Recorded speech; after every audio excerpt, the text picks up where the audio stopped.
My dear students, my dear attendants over here, a very good afternoon from Dr. Sourabh Bhattercharya.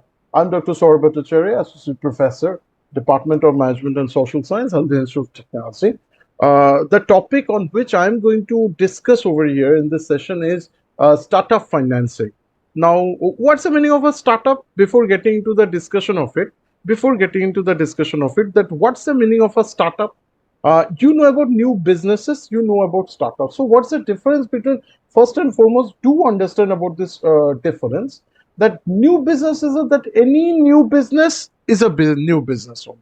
Okay, so it can be something like you open up, it's getting recorded, right? It's getting recorded.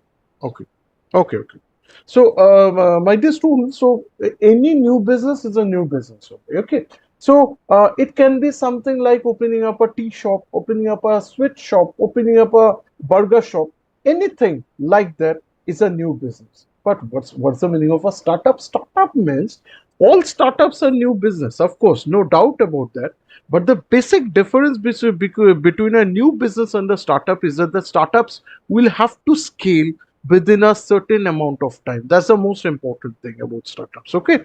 New businesses can do their business with having just one shop only, just by having one shop, a sweet shop, a burger shop, a momo shop, or something like that. But startups will have to scale up. Startups, the big another difference between new businesses and startups is that the new businesses may not take loans from banks. That can be started with self financing only. But with regard to startups, it can be started with self financing, but no loan from the banks. The finance will have to come from angel investors, will have to come from venture capitalists. So that's a big difference between a new business and a startup. Number three is that another very important difference between new business and startup is that startups as will have to scale up. Now, you must have seen momo shops in your neighborhood stores. Okay, in your neighborhood markets, you must have seen momo shops over there. There are so many momo shops. Okay, now if you've seen it, that these momo shops are actually these are just only one shop, one proprietor, and it's going on. But there is another company that is called Wow Momo.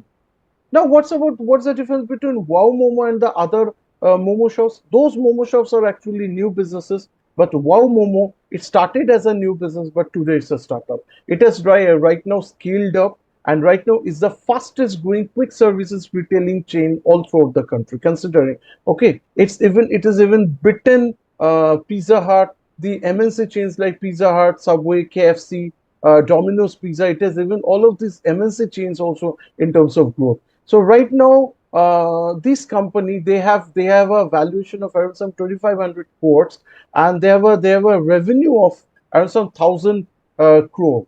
So just by selling momos only, this Kolkata-based company has scaled up, and they are now one of the fastest growing startups in the country and the fastest growing quick services retailing chains in the country.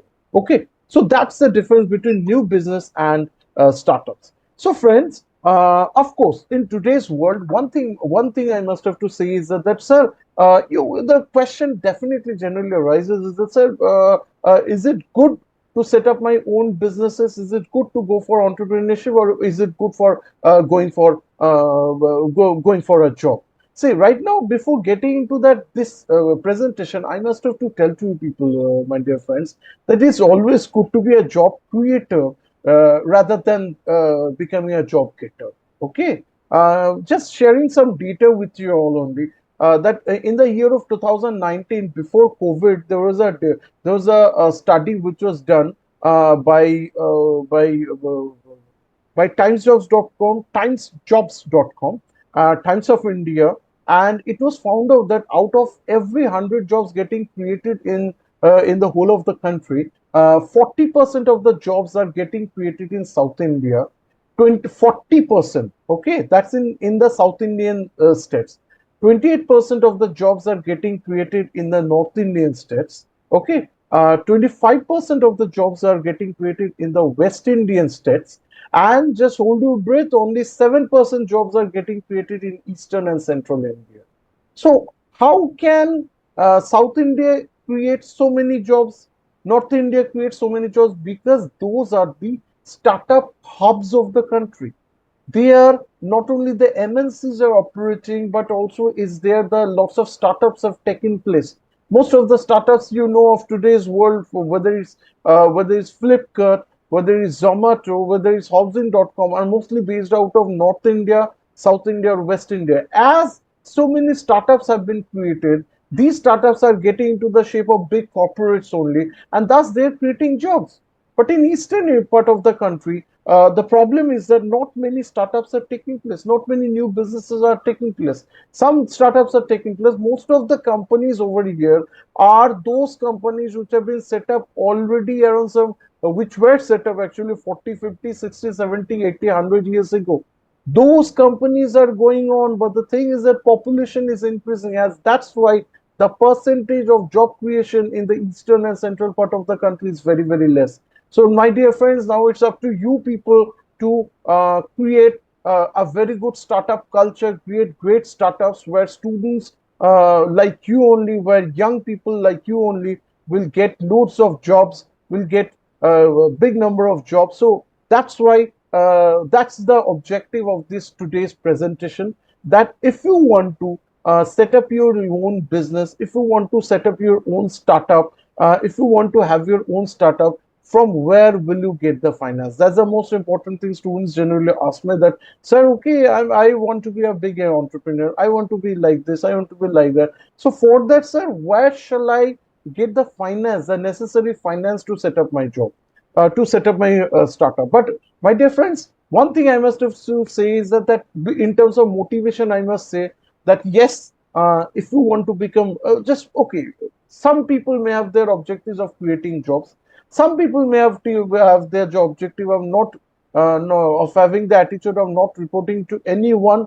Just they will be their own king only.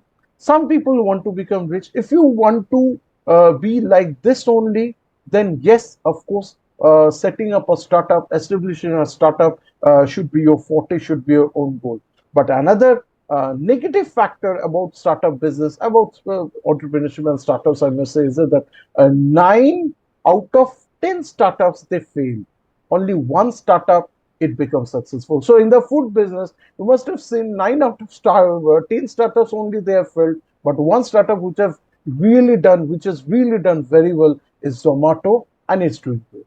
Okay, so in the today in the transportation businesses also, in America, in the United States of America, there were so many startups which took place with that. So many startups came up in the traveling space, but only one Uber which became very, very successful. In the field of retailing, online retailing, so many startups came up in China, but only one Alibaba which became very, very successful.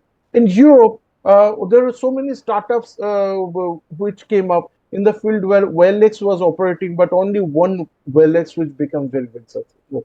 So that thing you must have to keep in your mind, that okay, my startup may fail, but the thing is that uh,